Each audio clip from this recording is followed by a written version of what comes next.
주님께서 여러분과 함께 마테오가 전한 거룩한 복음입니다.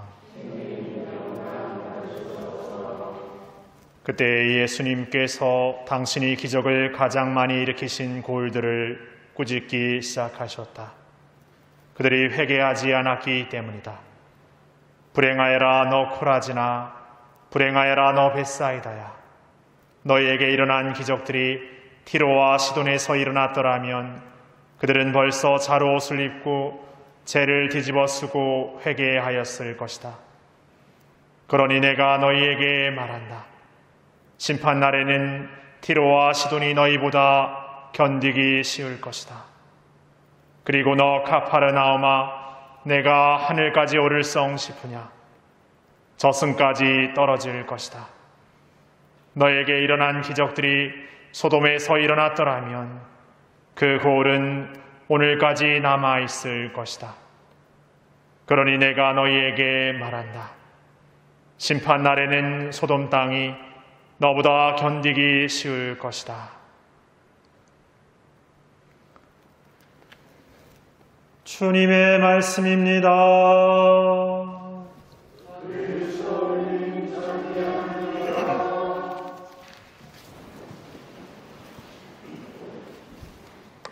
찬미 예수님, 오늘 해가 이렇게 비추진 않았는데 날씨가 후덕지근했습니다. 이런 날에는 이렇게 밖에 나가기가 그렇게 기분 좋지 않죠? 그래서 성당 오는 것도 별로 이렇게 빈첸쇼만 아니었으면 안 왔을 건데 이렇게 생각했을 수도 있을 것 같습니다. 그래도 빈첸쇼 때문이라도 이렇게 오신 거는 그래도 한 걸음 더 나간 거죠. 근데 어느 본당에서 그 평일 미사에 그 신자 수가 이렇게 많이 참석하는 날은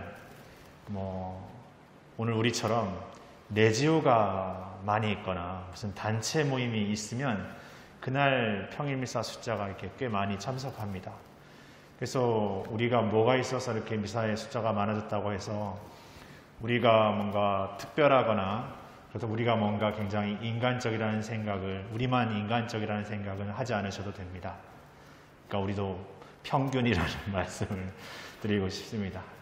그런데 한번 생각해 보십시오. 내가 성당에 언젠가 왔을 때 무슨 다른 일로 왔는데 온 김에 미사나 보고 가자 이렇게 생각하신 적 있으시죠?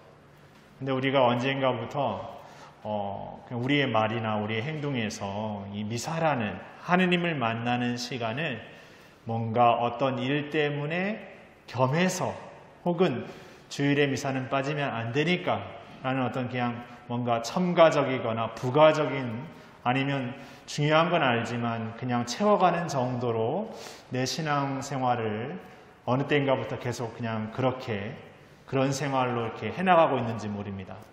그래서 신앙생활은 그냥 늘 해왔던 것이고 늘 그냥 하는 것이기 때문에 거기에 뭔가 새로움이랄까 뭔가 더 도전해 본다거나 뭔가 더 노력해 본다라는 것은 그렇게 별로 생각해 보지 않은지도 모르겠습니다. 그래서 성당에 세례를 받아서 어떤 일을 하라고 하면은 저는 성당에 다닌 지 얼마 안 됐고 뭔가 해본 것도 없고 먼저 아는 것도 없는데 어떻게 합니까? 라고 말하지만 사실 아는 게 많아도 잘 하지 않습니다. 오히려 지금 우리가 무언가를 하고 있다면 뭔가 많이 알아서 했던 것이 아니라 몰랐음에도 해보다 보니까 알게 된 게 훨씬 더 많습니다. 그러니까 우리의 신앙생활이 알므로 시작된 것이 아니라 무언가를 해보는 시행착오, 때로는 무언가를 해보는 노력 안에서 일궈진 것들이 훨씬 더 많다라는 거죠. 오히려 거기에서 실패하고 뭔가 어려움을 겪고 나서 채워진 것들이 훨씬 많습니다. 오늘 제일독서를 보면 모세가 어떻게 이렇게 자라나고 어떻게 이렇게 생활에 나가는지를 이렇게 이야기해 주는데 사실 모세를 낳은 어머니는 이제 파라오가 이 남자아이로 태어난 아이들을 다 이렇게 죽이려 하니까 몰래 감춰 이렇게 키우다 도저히 이제는 감춰서 이렇게 키울 수 없기 때문에 이렇게 강물에 이렇게 띄어 보내죠. 그거를 안타깝게 여긴 누이가 그 송진 이렇게 바구니에 띄어진 아기를 이렇게 지켜보고 이렇게 따라가게 됩니다. 그런데 그게 누구의 손에 이렇게 만나게 됩니까? 그 박해하는 파라오의 딸에게 이렇게 안겨지게 되죠. 그러면서 또 아이러닉하게 또 그 아이를 키워 기르는 유모가 모세를 낳은 어머니가 됐죠. 인간적으로 생각했을 때는 도저히 불가능한 일이 모세의 그 탄생과 모세의 어떤 그 어린 시절 안에서 이렇게 이루어집니다. 그러니까 말도 안 되고 불가능한 일들이 하느님 안에서는 이루어져 나가는 것이죠. 반대로 모세가 이제 자라나서 파라오 궁전에서 자라나서 나름대로 자신의 동족이 이집트인들에게 뭔가 이렇게 고초를 겪는 거, 어려움을 겪는 거 보고 나가가지고 어떻게 하다가 이집트 병사를 이렇게 죽게 만들죠. 나름대로 모세는 자기의 동족을 위해서 어쩌면 자신의 어떤 지위가 흔들리거나 자신의 뭔가가 이렇게 잃어버릴 것을 각오하고 나섰는데 그런 좋은 호의를 갖고 나섰음에도 불구하고 그 동족들은 그 호의를 받아들이는 것이 아니라 언제 우리가 당신은 우리의 심판이나 중개자로 세웠냐라고 따지고 묻습니다. 뭔가 노력해보려고 하고 뭔가 해보려고 했는데 그 일이 내가 생각한 어떤 선의로 받아들여지는 것이 아니라 어그러지고 잘못되어 버리죠. 마치가 우리 신앙생활에서도 내가 잘해보려고 한 것인데, 내가 도와주려고 한 것인데, 내가 좋은 선의로 한 것인데 어그러졌을 때 어떻습니까? 엄청난 상처를 받죠. 엄청난 후회를 하죠. 다시는 그러지 않아요. 다시는 내가 도와주나 봐라. 다시는 내가 그렇게 열심히 하나 봐라. 근데 사실 거기에는 우리의 생각에서의 관점만 있기 때문이 그렇습니다. 모세가 말도 안 되는 어쩌면 불가능한 그 파라오의 딸에게 인도되어서 자라나고 또 이렇게 나아가게 되고 그랬던 것처럼 또 나중에는 그 모세가 도망자의 생활을 하지만 결국에는 그 모세가 돌아와서 이스라엘 백성을 이끄는 어떤 인도자로서의 삶의 그 막중한 역할을 이뤘던 것처럼 우리의 삶에서 우리의 신앙을 이끌어가고 이 삶을 완성하는 분은 바로 하나님이시라는 것이죠. 우리가 마치 준비되어야만, 우리가 무엇을 해야만 이뤄내는 것처럼 생각하는 우리의 생각이야말로 늘 삶에서 우리 자신을 걸려넘어지게 하는, 넘어지게 하고 나서도 일어서지 못하게 하는 우리만의 고집과 아집이 아닐까 생각해 보게 됩니다.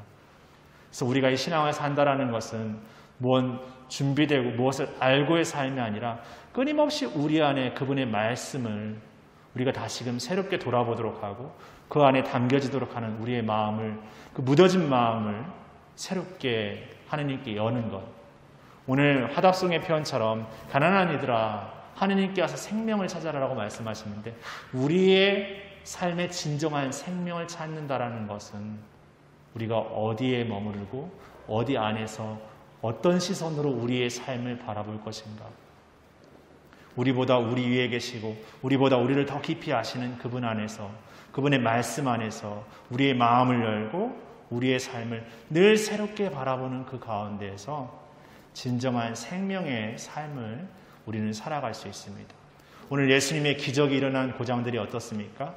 오히려 더 그 기적에만 환호했을 뿐 변화하지 못했습니다. 우리의 신앙생활에서 뭔가 좋은 일이 있어야 되고 뭔가 잘 돼야만 하느님이 우리의 말씀을 우리의 기도를 들어주신 거고 내가 신앙생활을 열심히 하고 있다고 스스로 착각해버리는 그 삶 속에는 진정한 신앙의 삶이 없습니다. 우리가 어떠한 불가능의 상황 속에서도 어떤 어려움의 상황 속에서도 끊임없이 그분의 말씀 안에 그분의 믿음 안에서 묵묵히 그 삶을 살아내고자 하고 묵묵히 그 어려움을 지고 살아가고자 할 때 거기에서 비로소 우리 자신이 변화되고 우리의 삶이 변화되고 우리의 삶의 자리가 변화될 수 있다고 생각합니다. 그런 삶을 살라고 불륜받은 우리 모두가 다시금 우리의 삶에서 인간적이지만 한 걸음 또 다시 한 걸음 그렇게 새롭게 한 걸음 내딛어 봤으면 좋겠습니다. 그래서 조금 더 나아가서 내가 오늘 미사 왔는데 미사 온 김에 빈첸쇼 해야지 이렇게 조금 거꾸로 좀 말씀할 수 있는 그런 우리가 되면 더 좋겠다는 생각이 듭니다. 그래서 여러분들의 삶에서 내가 하느님을 만나는 시간이 가장 중심에 두고 가장 소중한 시간으로 여겨질 수 있는 마음으로 우리가 조금씩 나아가 본다면 그것이야말로 우리에게 가장 필요했던 삶이고 가장 소중했던 시간이라는 것을 더 깊이 깨달을 수 있겠다고 생각합니다. 그런 마음 우리 모두가 오늘도 한 걸음 한 걸음 나아가 봤으면 좋겠습니다. 잠시 묵상하시겠습니다.